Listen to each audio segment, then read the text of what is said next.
Assalamu alaikum. My name is Osama Rida. I'm I'm a degree student, business.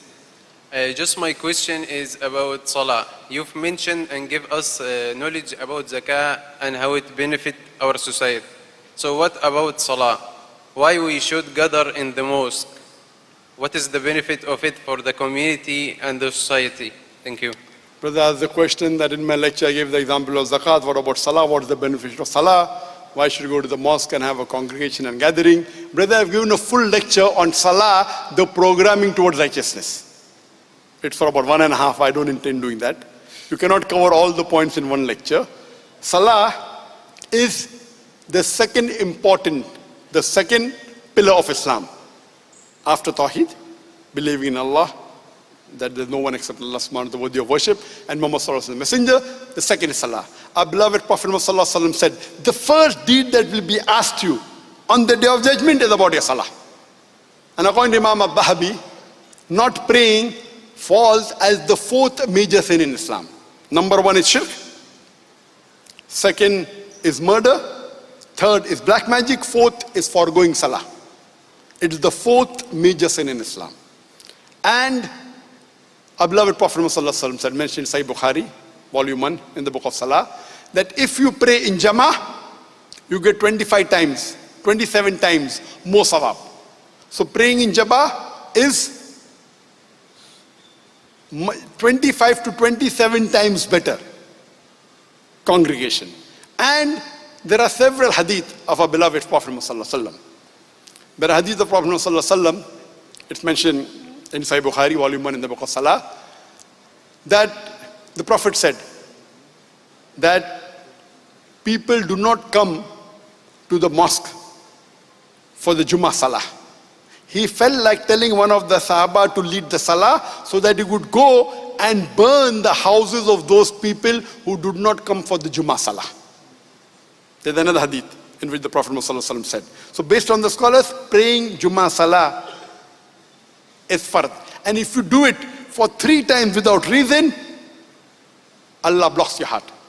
And according to Imam al-Dhahabi, it is the 66th major sin in Islam. Not praying persistently Jummah Salah in congregation is the 66th major sin. Imam al-Dhahabi also says sin number 65, one sin before that persistently not praying in the mosque, in the congregation, Salah with Jama'ah without a valid reason. There's another hadith of Sahih Bukhari, volume 1, book of Salah. The Prophet said, the hypocrites did not come for the Fajr Salah or the Isha Salah. And if they knew the reward, they would come crawling. I felt like telling one of the Sahabas to lead the Salah so that I can go out and burn the homes of the men with them in it who did not come for the congregation Salah. So praying in Jama'ah, the 5 times Salah, according to very few scholars it is mustahab sunnah. Majority scholars says it is fard. Imam al-Dhahabi says in his book, in Kabair, it is the 65th major sin that if you do not pray 5 times Salah in the congregation in the mosque. So most of the scholars agree that you have to pray unless you have a valid reason, that if maybe you're traveling or if you're sick. Or normally at the time of the Sahabas, if a person did not come to the mosque to pray, he was either sick or he was a munafiq. That's what the Sahabas did. So praying compulsory in the Salah in congregation is a must. What are the various benefits? I can give a talk for 1 hour only on scientific benefits. Time doesn't permit me, but you can see my video cassette. You come closer to the Muslim Ummah, you get guidance from the Imam, your khushu increases. The best time, the best peace of mind is the time of Salah. And the best part of Salah is the sujood. Allah mentioned sajda and sujood in the Quran 92 times. But if you know what khushu is, you will understand it. You can only enjoy the fruit if you have a taste of it. So if you know what benefit of Salah, one minor benefit I'll tell you. You know, people say, you know, the 10 richest men in the world, and list goes on. Mukesh Ambani number 10, and Warren Buffett, and number 1 goes to Bill Gates. Now it is Jeff something. He's overtaken Bill Gates recently. Jeff someone, who's the owner of Amazon. He's overtaken Bill Gates. Number 1. And there was another post that says, number 10 Ambani, number 3 Bill Gates, number 2 Jeff. Number 1 is who? A Muslim who offers 2 rakat of Sunnah Salah before Fajr. Because the beloved Prophet Muhammad Sallallahu Alaihi Wasallam said that if you pray 2 rakat Sunnah before Fajr, it is more valuable than the earth and the wealth in it.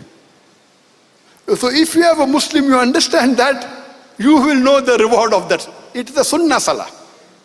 Sunnah Muakkada. So imagine what would be the reward for the Fajr Salah. But how many Muslims realize that? Many do, but not all. If you know that, once a businessman approached me, he's a billionaire, but Zakir, I pray 4 times Salah, but I cannot get up for Fajr. So I told him that what if you have a meeting tomorrow, early in the morning, at 5:30, where if the deal clicks, you will get $1 billion. He said, I will not sleep the full night.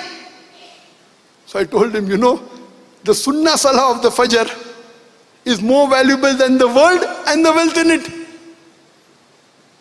Trillions and zillions of dollars. So if you have that iman and if you have that faith, then you will realize what important it is. That's what the Prophet said. If the munafiq knew what was the benefit of coming for the Isha Salah and Fajr Salah to the mosque, they would crawl coming to it. So unfortunately, most of us Muslims don't know the benefit. But Alhamdulillah, I'm happy in Malaysia as compared to India. The percentage of Muslims praying in India is very small in the mosque. I would say less than 5%. But here, Alhamdulillah, I'm happy that the percentage of Muslims praying in the mosque is multiple times more than India and Pakistan. But as a Muslim, the benefit you get, the sukoon, the serenity, the peace, it is much more than the wealth. So if you know what peace is, you will value it. If you don't know, you won't value it. So if a Muslim reads the Quran and the Hadith and understands what benefit it is, then you will care less for the material things. And you will come closer to the deen and you'll find the benefit. For more details, refer to my talk, Salah, the Programming Towards Righteousness. Hope that answers the question.